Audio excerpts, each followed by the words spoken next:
Sasa tumemaliza ihsani ya wanyama na ihsani ya mbingu na ardhi. Sasa tunakuja katika ihsani ya mimea. Wa amal ihsanu ila nabati, kuna ihsani kufanya ihsani kuifanyia mimea, ukaifanyia mimea miti ama mazao. Kuna ihsani kuifanyia ihsani. Ihsani ya mimea ni namna gani? Wanasema wa amal ihsanu ila nabati wa shajari fakunu bitaahudihima, inakuwa kwa kuyapatiliza, uyapatilize bisaqi wa hifdhihima, kwa kuyanyesheleza maji na kuyachunga, kuyalinda. Wa amal ihsanu ila nabati wa shajari fakunu bitaahudihima, ama ihsani katika mimea na miti, ihsani inapatikana kwa kuipatiliza bisaqi wa hifdhihima minal mutlafati, na kuhifadhi ile mimea kutokana na vile ambavyo venye kutilifisha ama venye kutilifu. Umeona, kwa maana kwamba kuna majani yaliyoharibika yamekaa na mimea fulani yatoe, palilia miti iwache ikae katika sehemu safi, ipumue na kuilinda na kuipatiliza, kuimwagilia maji. Hiyo pia ni ihsani katika mimea. Sasa anasema fa idha qataltum ay aradtum qatla ma yajuzu qatluhu fa ahsinu alqitlata. Sasa huku nyuma tulisema kwamba katika hadithi kwamba mtakapoua uweni vizuri, ile kipambo cha kuua kiwe kizuri.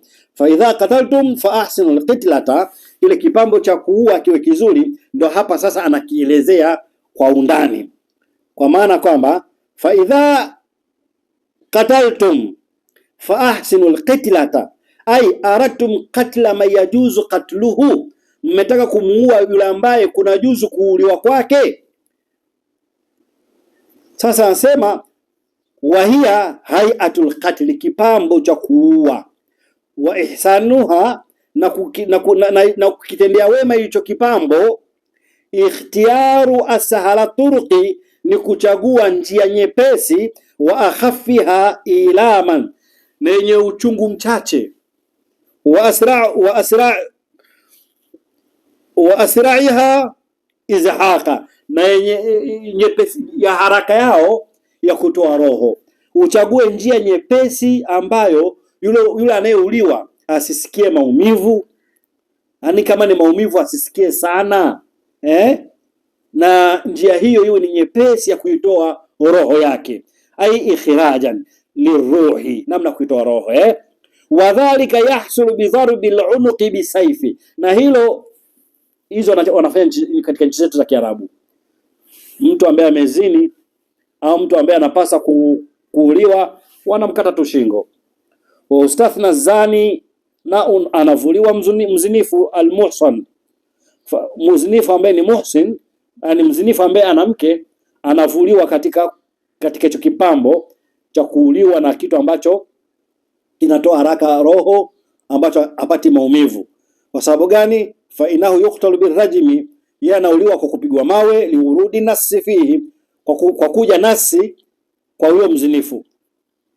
Umeona kwa hilo. Waqila la istithnaa, na kuna kauli kwamba hakuna kufua, li anna al-murada bil ihsani tahsinu al-a'mal al-mashru'iyya, makusudiwa ya kufanya ihsani ni kuyafanya vema matendo yaliyowekewa sheria.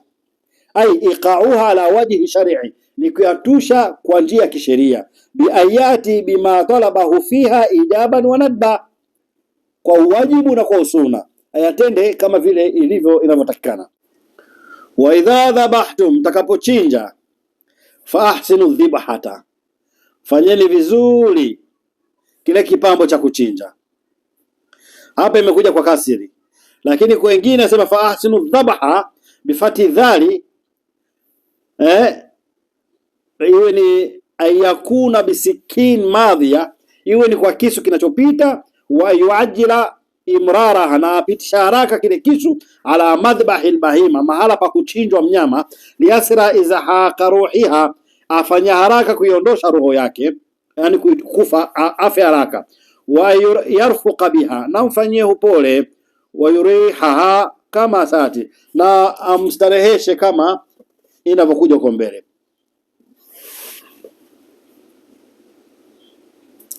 Wala mjua anna dhabha almu'tabara, shar'an yakunu biqat'i al-hulqumi wa huwa majra nafasi. Kuchinja kwa kisheria kunakozingatiwa kunapatikana kwa kukata lile koo au mshipa wa pumzi. Kuna mshipa wa pumzi wa mnyama lazima ukatwe. Wakati al-marii, na kukata mshipa wa chakula. Wa huwa majra tuami wa sharabi, ni mapito ni mshipa wa chakula na kinywaji. Tunaweza kusema ni koo la chakula. Wa ama qatul wadajaini, ama kukata mishipa miwili mikubwa iliyokuwa kando ya shingo. Wa huma irqani fi saf'i al-unuqi muhitan bil hulqumi fa huwa mandubu. Kukata mishipa miwili ambayo ni wadajaini ni sunna. Hiyo ni mishipa mikubwa ile ya damu.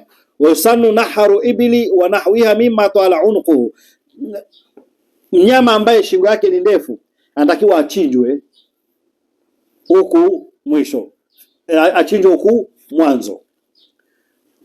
Ngamia anapochinjwa ama mnyama ambaye shingo yake ni ndefu anatakiwa achinjwe chini. Wasanu naharu ibli wa nahwiha mimma tala unquhu fi asfali unuki, chini ya shingo ni hapa, achinjwe hapa. Lianahu ashalu likhuruji ruhihi, kwa ni kwepesi, ni haraka kuondoa kutoka roho yake. Wa ama ghairu dhalika kabakhari wa ghanami, ama siokuwa hao kama ng'ombe na mbuzi. Fadhabu min ala al-unuki, ni kuchinjwa fayudhbahu min ala al-unuki, fayudhbahu min ala al-unuki, atachinjwa juu ya shingo. Juu ya shingo ni hapa, ndio maana ng'ombe watu tunachinjia hapa ama mbuzi tunachinjia hapa. Kwa mpaka hapa Allahu wa rasuluhu a'lam. Nafikiri niliamua kuweka darsa, mimi nasoma hadithi na mafunzo ili kusudi, kuna watu wengi hapa duniani hawaujui Uislamu wao, na kuona kwamba hii mitandao kuitumia tu kwa sababu ya mambo ya kidunia alafu hatupati thawabu ndani yake, hakufai. Bora tu tunaweka na mawaidha kama hivi, tunaweka mafunzo, watu wapate kujifunza dini. Tunaomba kwa wale ambao mnatutakia wema, enezeni mafunzo haya kwa kuyashare mafunzo haya. Msubscribe channel yetu ya YouTube, tuna page za Facebook Ustaz Juma na Msoma, Ustaz Juma TV. Mzilike hizo page zetu, msubscribe channel yetu ya YouTube, mlike, share hizi video ili ziwafikie watu wengi sana wapate kujifunza. Wewe ambaye pia umeshare video hii ambayo ni ya mafunzo ndani yake, ukaishare mara moja mara mbili ili iende kwa watu wengi, basi na wewe unafungu kwa Allah subhanahu wa ta'ala. Mwenyezi Mungu subhanahu wa ta'ala atakulipa na atakutengenezea maisha yako mazuri hapa duniani. Tusidharau, la taqirana min al-ma'ruf shay'a, usidharau wema, kitu chochote ambacho ni wema usikidharau. Hata anayezungumza akiwa ni nani, mradi yanayozungumza ni maneno mazuri, ya share ili kuyatangaza maneno ya Mwenyezi Mungu subhanahu wa ta'ala yawafikie watu. Mwenyezi Mungu awafanyeni wepesi, Mwenyezi Mungu atusame dhambi zetu, Mwenyezi Mungu awafungulie riziki nyinyi ambao mmeangalia video hii mpaka mwisho, na Mwenyezi Mungu awaongoze katika kheri, awape ulinzi wa maisha yenu na familia zenu. Ila alhamdulillah rabbil alamin.